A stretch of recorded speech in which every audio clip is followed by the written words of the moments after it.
You can access the entire episode now on our website, forbiddenknowledge.news, Rokfin, Rumble, and all podcast platforms. I want to get your insights into deciphering the messages and possible misunderstandings that could occur just purely based on your previous belief system. Maybe your ego gets in the way. And this is sometimes how cult leaders are formed. But other than that, what would you tell people to help them decipher and filter the messages so that they can more accurately understand what's coming through? Okay. Well, one, like I said, I did my own thing. It's like, how do I know it's you and not me and my conscious mind? I'm a wishful thinking. So maybe something like that. Just, they came up with their own thing. They came up with accents. That's just a way for you to discern. I feel like it's very important for us to discern at first. And that's it's human for us to question it. So, and I want everybody to discern what's going on. Don't just take everything blindly. Decide for yourself what's right for you. So if you're getting information, just look for the confirmations. That's why that confirmation is there, so that it will help you trust that this is the real deal. So it's for yourself. There's just different ways that you can keep questioning. They will not be offended. I promise you. This is a normal part of our growth and transformation, is to understand this in some way that we can, and we'll be analytical, be whatever. That's that human part of us trying to cooperate with this other part of ourselves. So you have to understand the body, and then we have the soul. These two are trying to work together. I want to get into how we can also understand the messages that our body systems are giving to us, and you also discuss how the chakra system is delivering messages. Talk a little bit about that. Yeah, the chakras are in. I just loved it how they came in. I didn't understand. I knew some about chakras, but I wasn't ever studying them before. And then while I was writing the book, and it took me a while to write it because of my resistance, my own stuff, but it allowed me to go through a lot of experiences in the process. And I was doing something. I had some issues with my back, and so I was having my back like a chiropractor, that kind of thing, working on it. And while they were in the mid-back, I heard, "Don't forget the chakras." And I was like, what?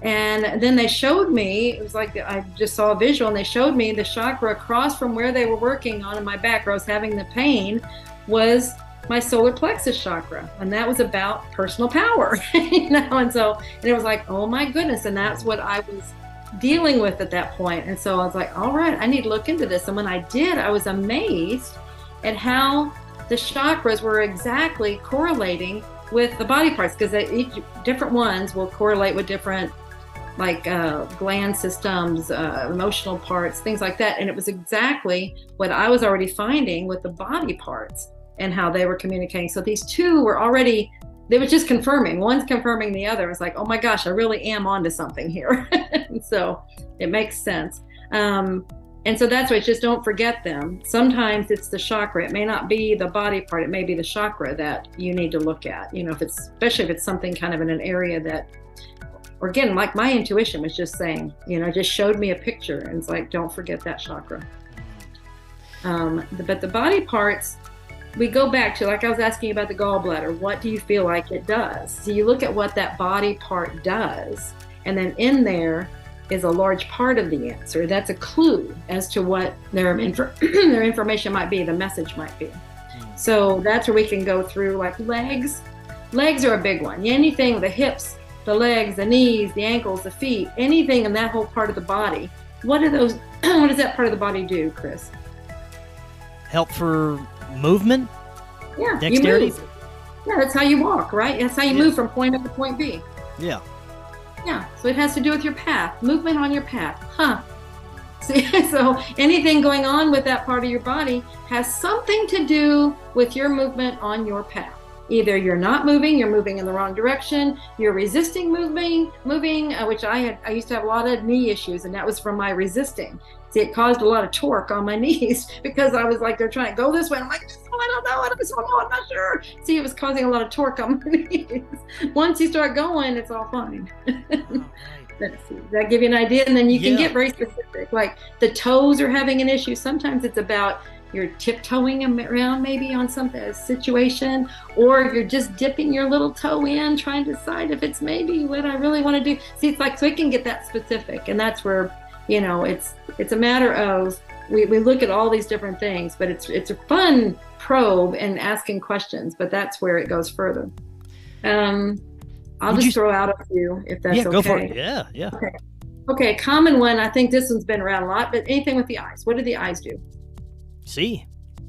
They see, right? So if there's anything going on with the eyes, it means, now the standard one is there is something you are not seeing, okay? But then it goes a little further. What they've told me is that something you're not seeing, something you don't want to see, or maybe something that you don't want or are not seeing clearly.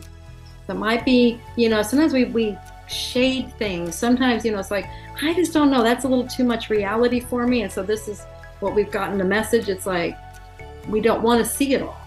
I'm going to soften the edges of it because that'll be easier, that kind of thing. The ears. What do the ears do? Hearing. Exactly. See, these are real easy ones. So what is it you don't want to hear? If there's something going on there, what? But let's go a little further. Or what are you not hearing clearly? And many times when it's the ears, it's your guidance team. They're trying to talk to you and it's like, not hearing. So that's where they're going to get a little bit more, pay attention. So many times it's the guidance team that we're not listening to. The mouth. What does the mouth do? Speaking, yes. And anything to do with this whole part, the throat, the mouth, the jaws, all of that. It has something to do with, I know you probably heard, they'll say, you must speak your truth. You're not speaking your truth. Well, that's this abstract, that's like metaphysical speak, and that's not always real clear to people. So what I've gotten is there's something you need to say and you need to say it. And usually when I say that to somebody, they know exactly what it is. Okay? It's like there's something. You've got to say something. And they're like, oh yeah, there's something. Would you say the only limitations to any of this healing would be your own belief and awareness and willingness to dive into some of these practices? Yeah, to the understanding. You mean like the healing of it? Mm-hmm. Yes, absolutely. Because it's sitting there. Because remember, they're going to keep blasting. They're going to keep sending the messages until you acknowledge it and start doing something about it. Take on to do what the message is telling you to do. Like when you tap in and get the message from your higher self. Until then, it's just going to keep on. It's like a nonstop, perpetual postman. He has to keep trying until you actually take the message. So it's going to keep on going. Now, the next step is then for you to act on it. If you never act, see, that's your own. Maybe it's by belief systems. It's by I don't want to, whatever. Then that's where and you'll just stay sick. You'll keep on with whatever issues you've got because it's going to continue until you shift whatever it's about. Now, while we're on the body giving us messages, I'd love to get your insights into cancer and what this is trying to tell our bodies and what this really is. Cancer is anger. It's anger. It's what's the word? Is it requited? Doesn't sound right. There's an R word. It just left on my mind. But it's anger. It's you need to talk about it. It's not being expressed. It's been held in and folded in on itself. Repressed anger. Say that again. Like repressed anger. Repressed. Thank you. Yes, repressed anger. It needs to be expressed. It needs just the feelings. And it's like so many times we're taught you can't get mad, you can't get angry, and so we just hold it in. We don't want to express it. Maybe we're afraid of our own anger, what it might cause. I've seen my beast. It's not. It scares me. So it's like I'll just keep it inside.